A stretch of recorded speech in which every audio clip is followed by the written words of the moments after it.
In the hospital, I'm certain that my marriage is ending as my wife has given birth, though official confirmation is forthcoming.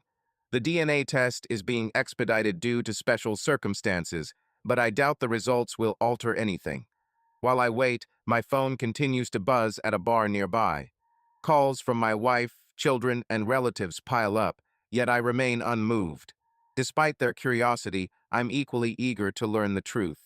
The newborn is charming with golden curls like her mother. She weighed 7 pounds 12 ounces and was 19 inches long at birth, a healthy full-term baby. However, my wife claims she was born prematurely by around 6 weeks. I may not be a doctor, but I'm no fool either. A prematurely born infant wouldn't exhibit such flawless development and complexion. My wife has been dishonest, and the truth is now painfully clear. My worst fear has manifested. The child she claims is mine is actually my deceased best friend's. As the waitress sets down my 5th shot of Jack Daniels, I realize I'll likely squander $150 on a bottle that typically costs $125, yet I don't mind. Plunging back into my lethargy, I can't help but reflect on the good old days with Gary. We were like an inseparable trio ever since our families settled on the same block, all within a span of 2 years around the age of 5. Gary and my family moved in during the summer, while Tracy's family joined us the following spring. Although Gary and I were already friends, Tracy fit seamlessly into our dynamic. Being quite the tomboy back then, she outpaced me in speed and strength, and we never played a sport or game without her involvement. Instead of playing with dolls like other girls, Tracy preferred kickball or stickball with us boys, demonstrating her prowess. As we entered our teenage years, things shifted slightly. Notably, Tracy underwent a physical transformation from a skinny blonde with long pigtails to a young woman with burgeoning curves, glossy hair, and a new figure. Both Gary and I observed these changes, but remained silent out of fear that mentioning it might provoke an angry reaction from Tracy. The following year, on some occasions, Gary was absent for various reasons, which I found acceptable. During those times, Tracy and I felt closer to each other, both physically and emotionally. On a hot summer Sunday afternoon, when Gary was out with his family, Tracy and I sat together on my porch swing. I don't remember what we discussed, but suddenly she leaned in and gave me my first kiss. Wow, I breathed, lost for words. Tracy blushed as our eyes met. I reached for her hand, and we stayed there, rocking gently. The following day, Gary reappeared, and if our previous kiss hadn't transpired, I wouldn't have thought it possible Tracy acted as though nothing out of the ordinary had occurred. At one instance, I attempted to take her hand, but she coolly withdrew it. I was perplexed. As our school year's Christmas dance drew nearer, I decided it was appropriate to ask Tracy officially. One day, while we were walking back from school, I summoned the courage to query, Trace, if you aren't occupied next month, would you like to attend the Christmas dance with me? Tracy, who was positioned between Gary and myself, abruptly halted our progress. I observed Gary smirking as we came to a standstill. I'm already going with Gary, she informed me the day prior. Bobby seemed uncomfortable. Gary smiled, making me feel as though I had been struck in the stomach. I apologize, Bobby. You were too tardy, Gary joked. I felt self-conscious in two aspects. First, I was unaware that Gary harbored feelings for Tracy, and second, there exists an unwritten code among men. You shouldn't involve your friends in such matters, girl, not even during times of confusion. Hey, Gar, I didn't mean it that way when I asked. I didn't know, you said. I get it, Bobby, no bad blood, he replied cheerfully. The rest of the walk home made Tracy uncomfortable. She and Gary conversed while you stayed silent. No one else joined us at the dance, nor did I attend alone. That night, both my closest friends disappointed me. My father noticed my gloominess and asked about it. Girls, huh, he said, sitting down at my desk. Can't live with them. Can't kill them. Surprised by his words, I shook off my thoughts as he grinned at me. Thanks, Dad. I appreciate your sentiment, I responded. After the dance, Tracy and Gary became an official couple, staying together throughout high school. Eventually, I started dating other girls. The two friends parted ways when college began. I went to Michigan State, while Gary attended UCLA. However, during our first year there, I deliberately avoided Tracy out of consideration for her relationship with Gary. This puzzled Tracy, but I didn't want others to perceive me as intruding on their bond. One day, Tracy's mother, whom I considered a second mother, questioned if I was upset with her daughter. The Fords were like family to me, and I held them in high regard. "She yearns for the old days, Bobby," Mrs. F. informed me. "Those days can't be revisited, Mrs. F. We aren't children anymore, and if she isn't with me, Gary is the right man for her," I responded. Our dynamic remained unchanged during our sophomore year, but towards the end of our junior year, Tracy invited me to her sorority formal. This took me by surprise and made me wary. "Tracy, aren't you still with Gary?" I inquired, concerned about causing trouble. "We broke up after summer," she replied. "He decided to stay in California for law school and didn't want to hinder my progress." "Law school? That came as a shock," I said.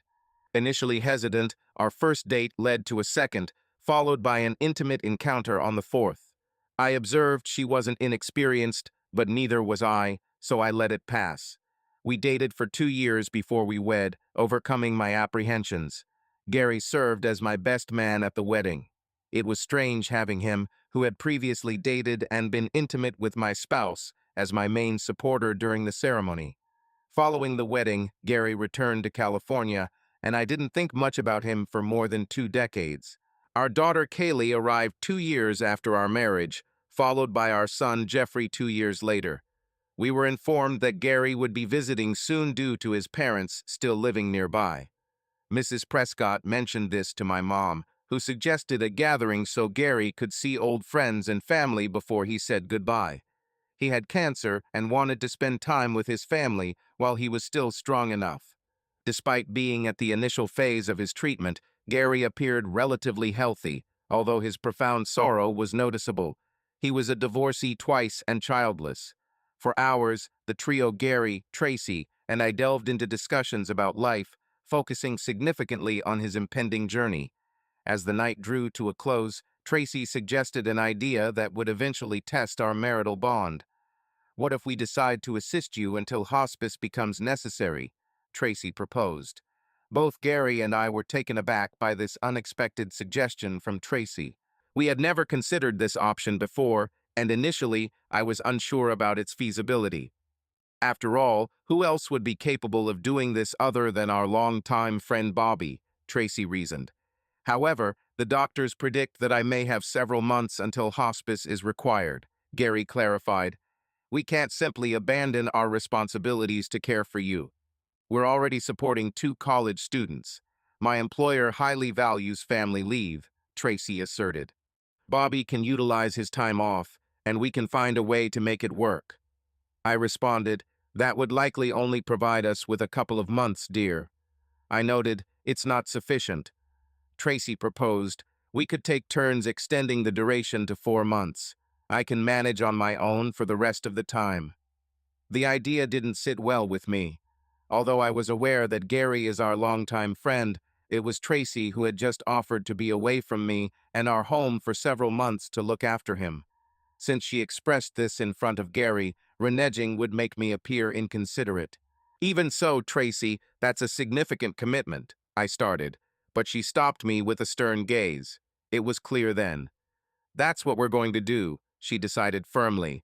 I held my tongue and remained quiet. That night, as soon as I returned home, I couldn't contain my agitation. "What's the issue, Tracy? You're just planning on abandoning me for months to take care of an old flame," she retorted. "You're being so self-centered." Did our past sleep together cause this situation? That night, I slept in Jeffy's former bedroom. It took us 3 days to come to terms with aiding Gary, essentially fulfilling Tracy's plans. He was appreciative, expressing thanks numerous times to both me and Tracy. After the initial month, I found myself plagued by guilt over my initial response. Juggling work, home responsibilities, and helping Tracy care for Gary, who had his ups and downs, left me drained. By the second month, I began sensing a rift between me and Tracy.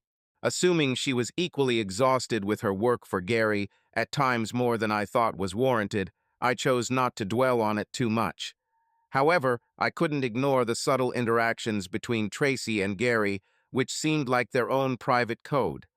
The situation deteriorated further in the subsequent months. At certain instances, I felt as though I was encroaching upon their private moments. Additionally, I observed that Tracy appeared somewhat detached during our intimate experiences. After a week's separation, I yearned to rekindle our connection, but she seemed indifferent. I attributed it to fatigue, both mental and physical. After 4 months, I had exhausted all my days off, and despite Gary's deteriorating health, I recognized he still had some time left. Tracy would have to manage everything on her own, and I had to accept being solitary for a month or longer. When I ran out of vacation days, our daughter Kaylee intervened to assist, which I found admirable given Gary was her godfather. She spent 2 weeks at different instances helping her mother.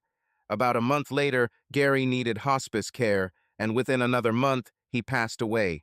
I returned to California for his funeral.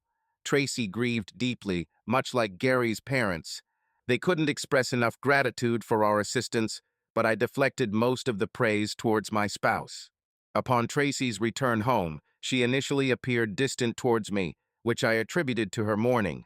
However, unexpectedly, our dynamics shifted, and for the next 3 weeks, we were intimate daily. It felt like we were young once more. A month later, Tracy astounded me by appearing with a positive pregnancy test from the bathroom.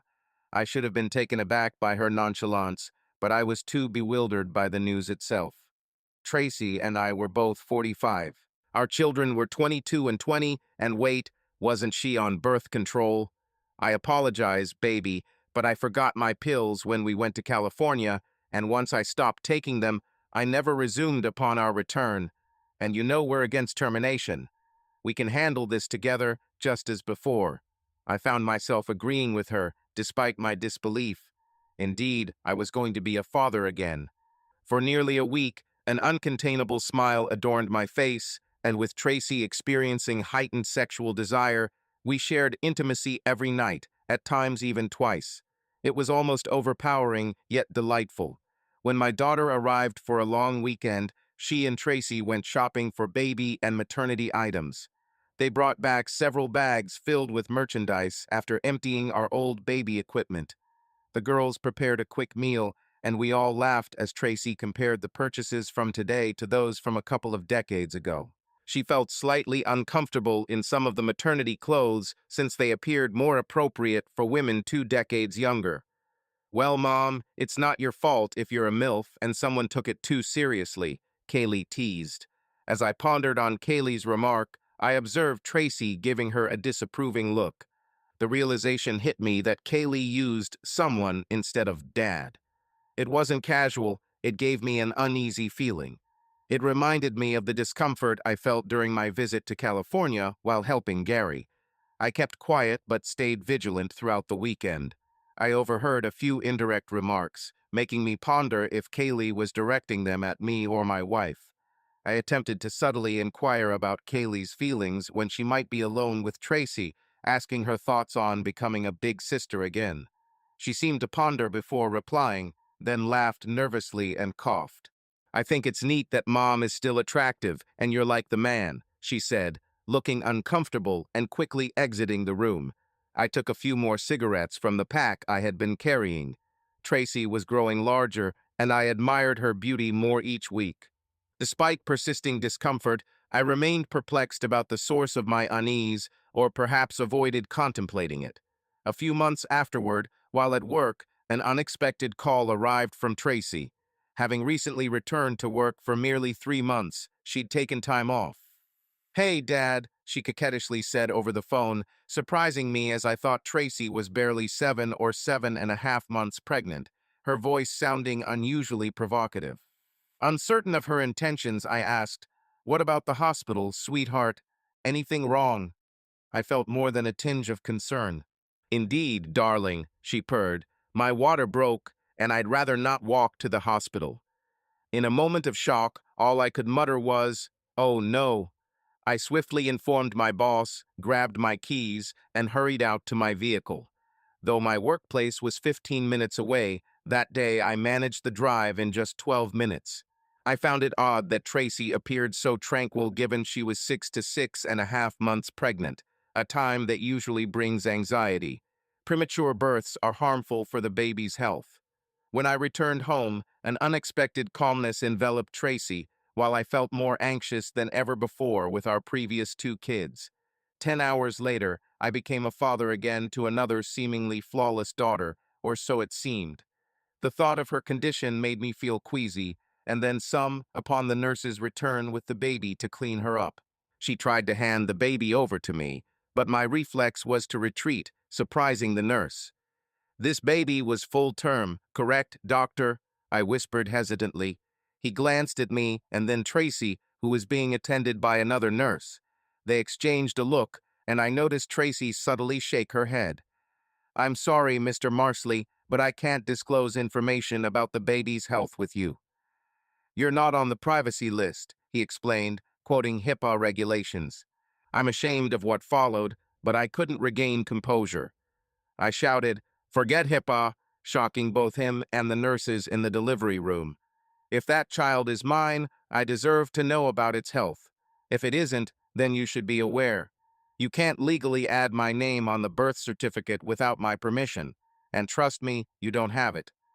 The room fell quiet as I stormed out, discarding my delivery room clothing behind me. Upon leaving the hospital, I saw both sets of our parents in the room. I lingered at the bar, consuming shots 6 and 7 and eating a burger.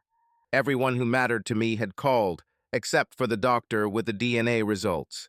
I assumed Tracy didn't want to prolong things, as it appeared quite evident by then. Blast, it seems 7 shots of Jack Daniels amidst a mountain of stress are more important than discovering my wife had another man's child, as I slept soundly that night. My voicemail and inbox were overflowing. Anticipating everything would proceed fine once I left, we were scheduled to bring Tracy and the baby home today. I took a brief shower before returning to the hospital, feeling like I was being battered both inside and out. Upon arriving at her room, Tracy was nursing the baby. She unhooked the baby when I entered and placed it in the bassinet next to her bed. "I don't know where to begin, Bobby," Tracy whispered, tears brimming in her eyes. "It wasn't premeditated. I went there to offer support, to be a friend, truthfully. But he had some challenging days, and once, he was crying, and things escalated. We ended up in bed together, like old times. When it began, it was difficult to stop, particularly when you visited. We resumed our relationship, which felt strange and wrong, yet I was uncertain about ending it, perhaps because I didn't want to. For 4 months we had been inseparable, the last 2 continuously due to your absence. However, it transpired that we were sexually active even when I wasn't on birth control, implying the possibility of your paternity.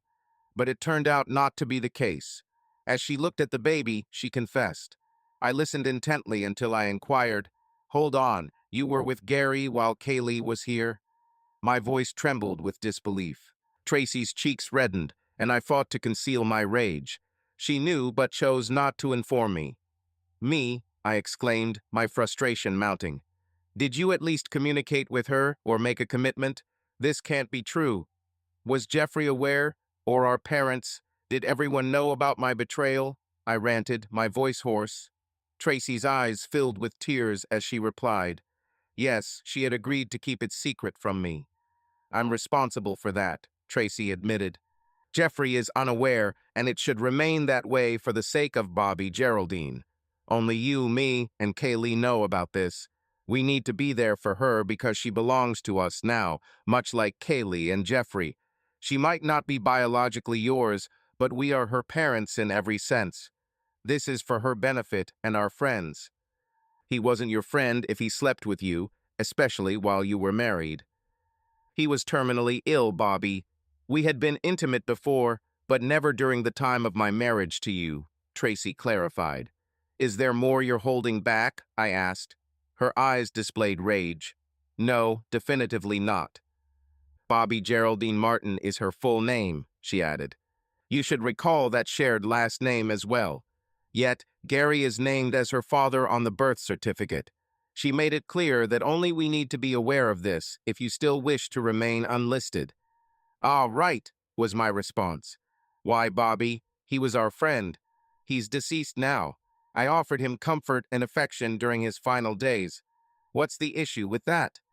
You portray it as a noble act, but you overstepped boundaries. You disregarded our marriage vows, our commitment, and the impact on me," I argued. "Yes, it's your body, and I can't dictate your actions. But we pledged fidelity before our families and God." I suggested that we should have discussed this matter first. Our vows were significant. They weren't empty words. "I will not raise a child fathered by another man with an unfaithful spouse," I said. "But she is Gary's child," Tracy objected. "Would you raise her if Gary had passed and she was left alone?" "Perhaps, but I never agreed to raise his child with you," I responded sorrowfully. "I value our relationship, Bobby. I do. I'm concerned about potentially losing what we have due to this situation," I interjected. "However, that wasn't my intended meaning," she countered. "Perhaps it was not a wise decision, but I wouldn't label it as a mistake. The error was in failing to discuss the matter first, and I acknowledge responsibility for that. We didn't speak about it because you knew I wouldn't approve of your relationship with Gary, let alone his child," I stated grudgingly. "Had you not become pregnant, you might never have told me about the affair. Regardless of how it began, you continued it, even in our daughter's presence. That spelled out humiliation clearly." Kaylee and Jeffrey returned from college the following weekend to meet their new sibling. I maintained a distance with my daughter upon her arrival, and she seemed remorseful. We cooked dinner together that night while they doted on the baby for an hour. In the kitchen, she steered clear of eye contact while we worked in silence. Following dinner, Jeffrey cleared the table, and I took Kaylee aside for a private chat on the back patio. I accused her, "You were aware that Mom was unfaithful and didn't say anything?" On hearing my outburst, Kaylee's eyes brimmed with tears. She hesitated before looking directly into my pained gaze. "I admired what you and Mom did for Uncle Gary. When Mom acted as she did, I was initially taken aback, but then I saw it as brave, sad, empathetic, and loving, almost like a Shakespearean tragedy. I never expected her to get pregnant. I thought he was too ill for that, and assumed she was on birth control, a compassionate friend or a deceitful woman. So, those seem to be my choices," I responded angrily as she wept. "And what about the state of my marriage? Did you consider your father?" "Apparently not. The children left for college on Sunday afternoon." Following this, it was just the three of us, and the house seemed unsettlingly silent. Over the ensuing days, Tracy attempted several times to engage me with the baby, regardless of the brief duration. Each time, I refused, which upset her greatly. One time, she exclaimed at me, "You're acting like a child," when asking me to hold the baby for a moment. "Grow up and assume responsibility." Tracy seldom spoke harshly to me throughout our entire relationship. Her anger was palpable, but I remained unperturbed. Without uttering a word, I simply looked at her and left the room. Work became my sanctuary, allowing me to be absent for 40 hours each week. When I was home, I often found myself alone. There were many matters to address. I knew it wasn't fair to blame the baby, as she wasn't at fault. However, she wasn't mine to care for. She belonged to Tracy. Eventually, I decided that divorce was my sole option. I couldn't endure Tracy's deception and disregard. Each time I gazed at the infant, all that came to mind was Tracy and Gary as a pair. Upon arriving home, I found Tracy weeping at the kitchen table, coffee cup in hand, an open envelope before her. "Let's get pizza tonight, pepperoni and breadsticks sound good," I murmured, entering the room. "Is that all you concern yourself with? Dinner?" she retorted sharply, her voice laced with resentment. "Or do you not love me anymore?" I sighed, poured myself some coffee, and sat down. "I don't love you as much as I did a few weeks back," was my response. "It seems you failed to grasp that your actions with our best friend have ruined everything. If I were you, I'd find a lawyer and inform Gary's parents about their granddaughter. I'm certain they'll be thrilled." I was going to say, She began. I don't want a divorce. I still love you. Just take a moment to consider your actions. Will you truly be better off alone? I highly doubt it. Ponder it over, dear. That's all I've been doing. This isn't just about me. It's about you breaching our promises and shattering mine, as I conveyed. Yet, if you have love for me, could you not extend forgiveness? We can overcome this. We are meant to be together, Bobby. You realize this, don't you? I believed I did, but this isn't something that can be resolved with a casual apology, he retorted. 24 years wasted. My initial call was to my son. I informed him about Tracy's actions and the baby being Gary's. He listened silently, then uttered a curse. I told him I had filed for divorce. I hope so, Dad. That's terrible. What was Mom thinking? He attempted to console me. I could tell he was very upset with his mother. I reassured him that, despite what Tracy did to me, she still loved him just as much. He asked about the baby. My response, I intend to do nothing about it. She is not my responsibility, neither financially nor emotionally. I suppose things will be fine financially, I responded. Assist in looking after your half-sister. The day following Tracy's service is when I first spoke to my parents. My father was enraged, both at Tracy for deceiving me and at me for allowing Tracy time with Gary. You were aware of their past feelings. It's unbelievable that you didn't see it. Even if you completely trusted her, you can't trust any man with your woman. I had to concur with him. I should have been more determined to keep Tracy away from Gary. That part, at least, was my fault.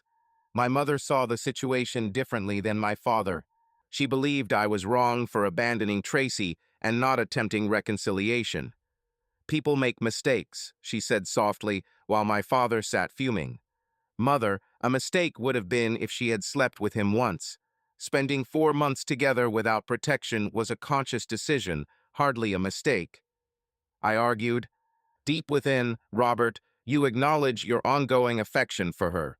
She will require aid in raising the infant, a task that falls on you, Robert. By the way, you should note that baby is considered your third grandchild by Mom. This was Mom's subtle hint that she supports Tracy's standpoint. Dad looked up at the ceiling and then back at you, aware he would face her wrath later.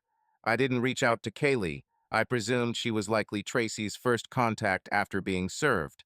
As my assumption proved correct with Kaylee's angry call later that day, she urged, Uncle Gary is deceased, Dad.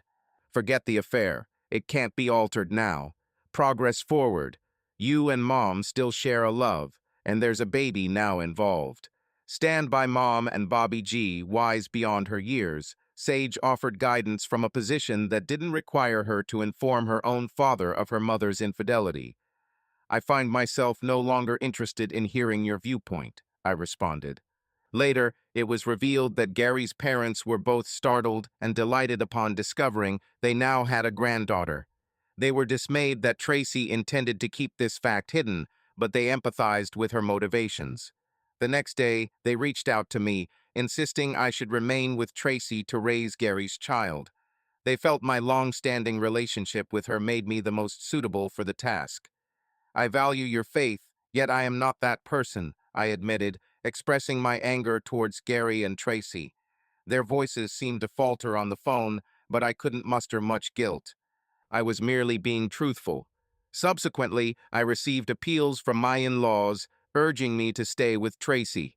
They acknowledged her actions were wrong and unwise, but they believed she still loved me and wanted to raise her child with me. I acknowledged their care, but I doubted I could overlook the past events. Tracy contested the divorce, and her attorney scheduled 12 joint counseling sessions for us. Upon entering Dr. Jocelyn McAdams' office, she appeared formal and businesslike, older than Tracy and myself. Dressed in a gray blazer and professional skirt, Tracy was already seated to my right. Dr. McAdam asked Tracy to speak first, and while she did, I found myself lost in thought. Assuming I would be given the chance to speak next, I was mistaken. Mr. Martin, Dr. McAdam stated, it seems you possess the power to determine your marriage's future. By relinquishing your ego and resolving issues with Tracy, you can preserve your family. This unexpected advice from a professional felt like everyone urging me to endure and move forward. Did I step into an alternate reality? "Hold on, Doc," I started, but she interrupted. "Dr. McAdam, please maintain a professional demeanor. I don't wish either of you to view me as a personal confidant or accomplice." "Is that your position, Dr. McAdam?" I inquired. "Is that what holds the greatest importance for you? It appears as though you have chosen a position without hearing my perspective first." I rose, turned, and departed. On my journey home, I contacted my attorney, demanding a neutral mediator for future discussions. The subsequent mediator at least listened to me following Tracy's account, but I still felt like I was waging a losing battle. "You continue to harbor feelings for your wife, Mr. Martin?" Dr. Lauren Avent inquired. "First and foremost, we were never truly a family." "That's not my child," I retorted. "I won't be raising another person's baby," I added. "It seems this is about your self-respect then," Dr. Avent remarked with a smug expression. "It appears that I cannot prevail in your presence," I said, frustration ringing in my voice. "Why must everything revolve around me? Allow me to paint a picture for you in words." "You aren't the one who deceived my spouse or fathered another man's child," I stated. Instead, I directed my words towards Tracy, saying pointedly what she should answer for her decisions and future actions. A frown crossed Tracy's face, but I noticed it. The counselor attempted to maintain a neutral demeanor, but the question caught me off guard, much like the old Monty Python joke about the sudden Spanish Inquisition. "Mr. Martin," Dr. Avent asked, "if you were to divorce your wife and later marry a woman with children, wouldn't you essentially be raising another man's child?" The doctor had a point, I admitted, but in Tracy's case, the conception happened during our marriage isn't that significant. She subtly nodded, but she wasn't finished. "Given that the father of the child has already passed away before birth," Dr. Avent questioned, "aren't we just being pedantic about it now? Aren't you holding a grudge?"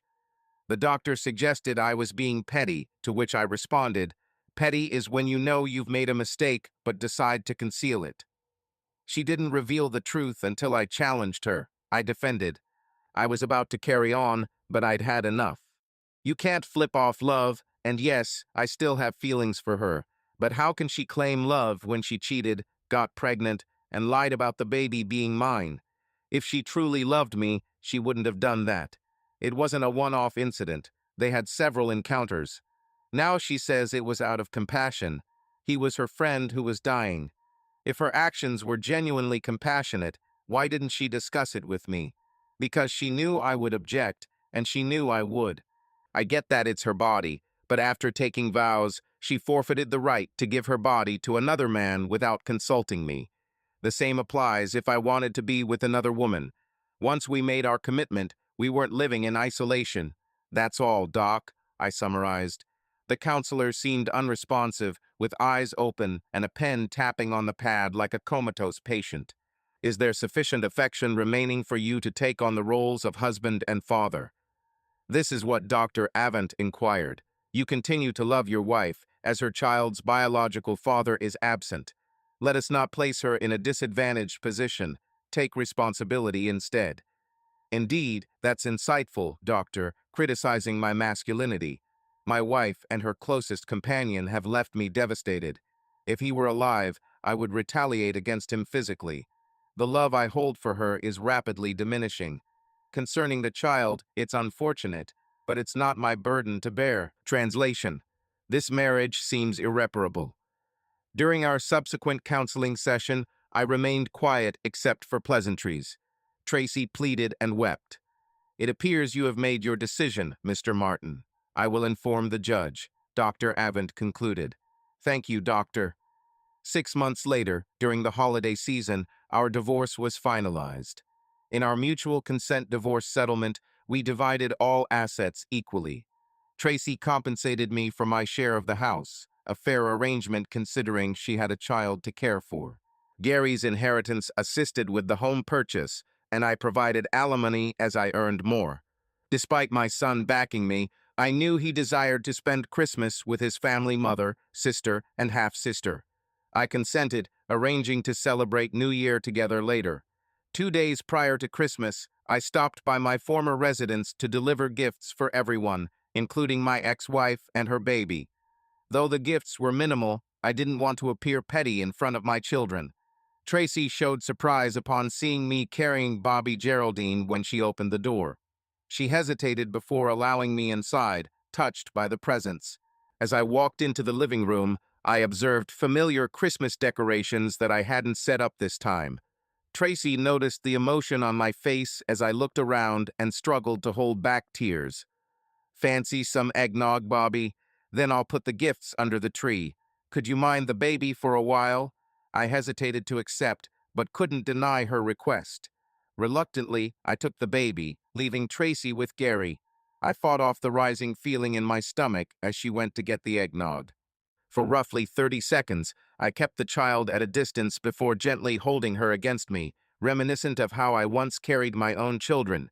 I then seated myself, and Tracy entered with 2 glasses of eggnog, beaming upon seeing the baby. "You've always been good with kids, Bobby," she murmured. "Not every man shares your knack for babies." I returned an uneasy smile. Despite the beauty of the child, who resembled her mother, the situation made me uncomfortable. "Is forgiveness possible without forgetting?" I questioned, harboring doubts, though my family held opposing views. Following some casual conversation, Tracy collected the gifts and arranged them beneath the tree. She hesitated at the first gift bearing Bobby Geraldine's name. "There was no need to include her in this, Bobby," Tracy said, a tear trickling down her face. "Christmas is for all, dear. I couldn't leave her out." My gaze shifted to the child in my arms. In other circumstances, she could have been mine. A lump formed in my throat. The child wasn't to be blamed despite her mother's actions that I abhor. It was no coincidence that Tracy handed me the infant for me to hold. Tracy became emotional upon seeing the first gift bearing her name.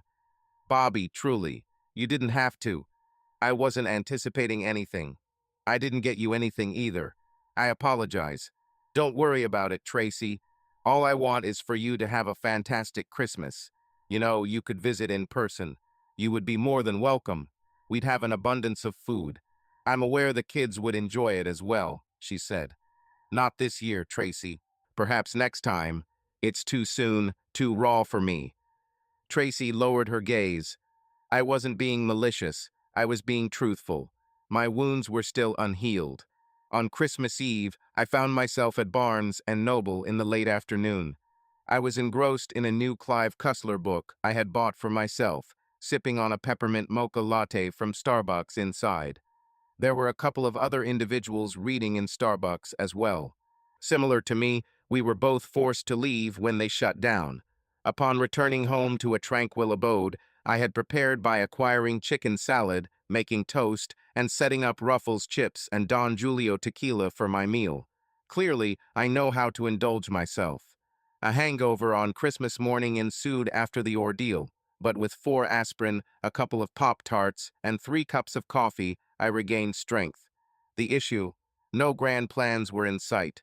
Instead, I found myself at my parents', sharing in Mom's baked ham dinner and exchanging gifts. My children had left presents for me, knowing I would be there for the holiday. Post-dinner, we savored hot chocolate laced with peppermint schnapps. Reminiscences of past Christmases washed over me. I confessed to myself that lingering feelings for Tracy remained, and I questioned whether I had made the right choice. It appeared as though everyone was contemplating their past, including myself. Mom spoke up. "Bobby, it seems we view Geraldine as our grandchild, which is why we bought her Christmas gifts." After a long pause, she added, "Gary isn't around anymore, and the baby won't know him. She might accept any decent man as her father." Mom continued, "We don't approve of Tracy's actions, but we understand them to some extent, and our feelings for her remain unchanged." In conclusion, she suggested, "You have a chance, Bobby, to step up. You should consider it. Many desire that role, and I believe you do as well. You just haven't found the courage to acknowledge it." Mom's voice trembled as she concluded, leaving Dad to glare at me. I couldn't help but wonder if I was the only one missing something. Perhaps, but I knew I couldn't bring myself to accept her after months of infidelity, deception, and having another man's child. Her explanation about Gary being compassionate seemed unconvincing to me. A year later, my life remained much the same. Work, solitude at home, limited dating, and fewer friends. I never had many friends anyway, but Tracy did, as well as us as a couple. Mostly disappeared following the divorce. I wasn't taken aback by her friends leaving, but I was taken aback when our mutual ones did too, until one former friend revealed the reason. Tracy had told everyone that I abandoned her after the baby, neglecting to mention it wasn't mine. While at a local bar alone, Carl and Susie Dimmick entered and took their seats. They were part of our circle of friends, but their reaction when I greeted them was chilly. Susie scowled, and Carl barely managed politeness. I hadn't done anything to annoy them, so I was infuriated by the frosty greeting and didn't intend to let it pass. "What in the world did I do to you two?" I demanded. "Not to us, but to Tracy," Susie retorted. "How could you leave behind the sweetest woman alive just because she had a baby later in life? You're despicable, you know." "Is this the reason?" I queried, astonished. "Listen before you judge." They motioned for me to sit, but I was too agitated, so I stood before their table. I moved closer to speak softly to prevent shouting. "I assume you didn't inform me that the child in question isn't mine. Her pregnancy was from her former spouse who died of cancer soon after. She attempted to deceive me into believing it was my child. With a marriage spanning 24 years, I had not expected this betrayal. No, she wasn't the one who left. I was the one who got left. Both of them can go to hell, along with their beliefs." Leaving behind my ex-friends at the table, I embarked on my second Christmas as a divorced man, mirroring last year's experience. This Christmas Eve, my gathering at Barnes and Noble was made up of only 4 individuals, myself and 3 others. I noticed one had curly red hair, freckles, and an amiable expression, while the other was beautiful, Asian with long black hair, hinting at her curves beneath her sweatshirt and jeans. Her skin was impeccable, and I estimated her age to be around 50. After observing her for a brief moment, I thought, why not? She could only decline. I picked up my book and latte before heading towards her. As I drew nearer, she glanced up. "I didn't notice you here on Christmas Eve last year. You seem like a new member of our Christmas Eve social club. I am Bobby, the president. Why are you here on this special day, such a beautiful woman?" She chuckled at my unoriginal joke, which had been a while since hearing something that delightful. "Motivated," I said next. "I know it's a long shot, but I happen to have another ready-made dinner for 2 in my freezer that I could heat up tonight if you don't already have plans." Given our brief acquaintance, I attempted to maintain an innocent expression, hoping the skill hadn't faded with time. "Well, I rarely do such spontaneous things, but considering your status as club president and mentioning hungry man dinner, yes, I accept. By the way, my name is Angel Wong." "Bobby Martin, your humble servant and club president," was my response. I shared my address with her, suggesting she come over at 6 before hurrying home to prepare the meal. At precisely 6 o'clock, she joined us for dinner, finding both meals simmering. I found myself contemplating our peculiarity. We took our seats at the kitchen table to partake in our suppers and a bottle of Burgundy. In the course of conversation, I disclosed my presence at Barnes and Noble on Christmas Eve, which she reciprocated with her own narrative. Angel, 5 years senior at 52, had been divorced for a decade following a separation from an abusive spouse. Their marriage spanned 16 years, but the abuse didn't surface until after a decade and intensified to the point that he hospitalized her with a fractured jaw. Petite in stature, Angel stood at just 5 feet 1 inch and weighed around 100 pounds, while her ex was slightly taller and heavier at 5 feet 2 inches and 120 pounds. It proved challenging for Angel to leave him, as she bore the burden of guilt. However, it wasn't until a counselor convinced her that she was blameless that she decided to sever ties with him after another beating in the hospital awakened her. Her spouse was incarcerated for battery and served 2 years before vanishing completely from her existence. Thankfully, they didn't share any children. Angel admitted to seldom dating since her divorce and having no relatives nearby. Christmas was always a challenging period for her, she confessed, on the verge of tears. It might have been somewhat impulsive for me to accept your invitation tonight, but I simply didn't want to be alone. And who could refuse dinner to a hungry man, she admitted. I found myself immersed in self-pity at Barnes and Noble, but speaking with Angel made me understand my situation was better than many. We decided to relax on my couch, sipping wine and watching some Christmas films. We began with the Mr. Magoo adaptation of A Christmas Carol. I knew Angel was unique when she wholeheartedly concurred with my perspective that Mr. Magoo embodied the quintessential Scrooge. Afterwards, we watched The Grinch, and by halfway through It's a Wonderful Life, I noticed Angel had dozed off. In a tranquil state, I fetched a large blanket, shielding her with one part and nestling beneath the other. Eventually, it seemed I dozed off as well. Upon awakening, our initial side-by-side positions had altered. Angel's head rested on my chest, while half of her body lay over mine. One arm encircled her tightly, while my other hand nestled in a pocket at the back. The television played softly in the background. Despite its peculiarity, it felt perfectly natural to cradle Angel as she slept for another 20 minutes. Upon her waking and opening her eyes, perplexity flickered across her face. I lifted my head as much as possible and tenderly kissed her nose. She adorably wrinkled her nose in response, followed by the brightest smile I'd witnessed in years. "Morning?" she asked tentatively. "Merry Christmas," I responded, hugging her closer. We remained there smiling for another 5 minutes before she spoke again. "I've never done anything like this before, I swear," she insisted. Her cheeks flushed. "Isn't it only me who senses this?" I grinned broadly. "Absolutely, I can feel it too."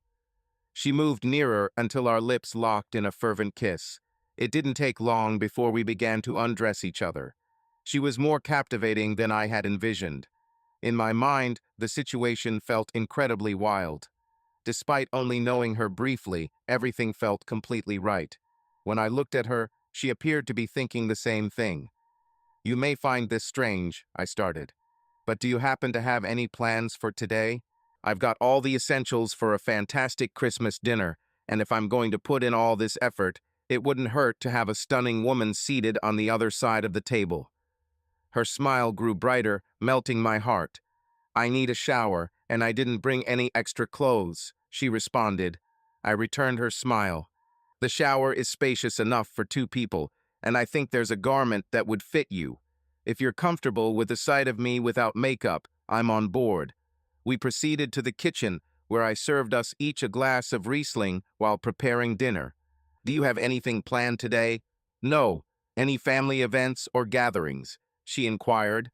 I had been invited to a large family Christmas celebration this year, but opted for different arrangements. My former partner is hosting everyone at our old residence. The children, parents, her parents, Gary's parents, the whole lot.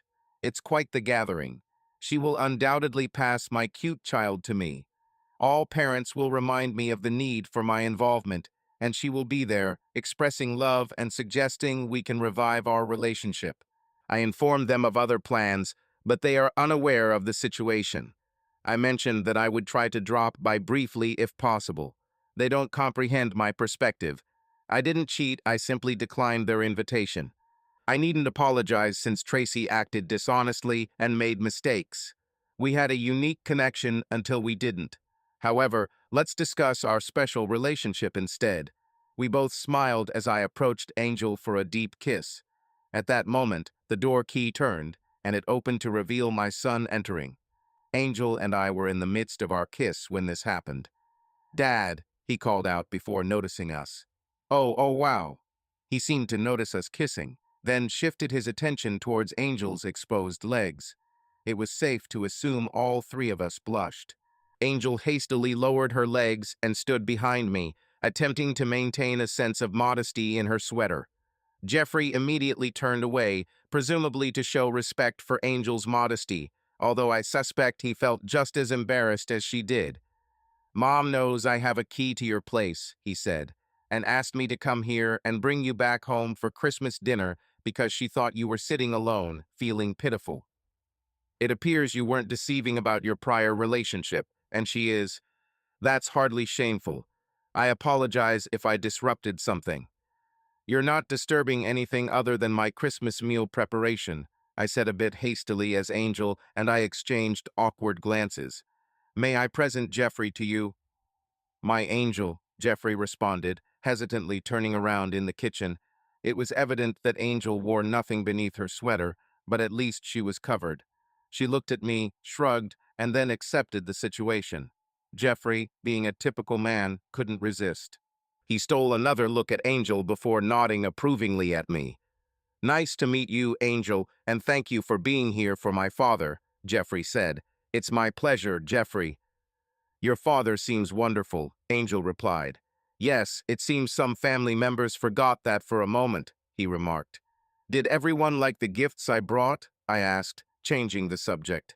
About Bobby G, did she appreciate her gifts? You're still great at picking presents, Dad. Everyone seemed thrilled with their gifts. The baby was especially fond of hers. Jeffrey commented on how much she had received under the tree, with all the grandparents helping out. Good, good, I responded, nodding in approval. Later, Jeffrey mentioned he needed to leave. After nodding at Angel, he gave me a big hug. I suggested New Year's Eve. I assure you Angel will be more dressed, he replied, blushing. Once Jeffrey left, Angel looked at me. That wasn't too awkward, was it? She asked. And what's this about New Year's? Don't I get a say? I joked. Not this time, I teased. But where else would my future wife be on New Year's Eve? You seem quite certain, she retorted. I'll be even more certain when you pick out your ring tomorrow morning at Syro. Can I at least go home first and change clothes? I allowed, pretending to be disappointed.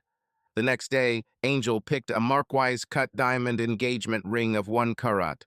Later, we had lunch, and I announced our engagement to my son, followed by my parents. My son was genuinely pleased for me, but my parents seemed less enthusiastic. They might still harbor the hope that I would reconcile with Tracy and raise her child together. Isn't this happening rather quickly, dear? My mom asked. Are you absolutely certain you aren't doing this to retaliate against Tracy? Aren't you aware she still cares for you? Mom, I'm not seeking revenge, and regarding Tracy's feelings, don't they say actions speak louder than words? Tracy prioritizes herself. I chose not to inform my daughter about it. Despite some mending of our relationship, she continued to view Tracy's actions as brave and motivated by love. I presumed she would eventually learn about Angel and try to persuade me to return to Tracy.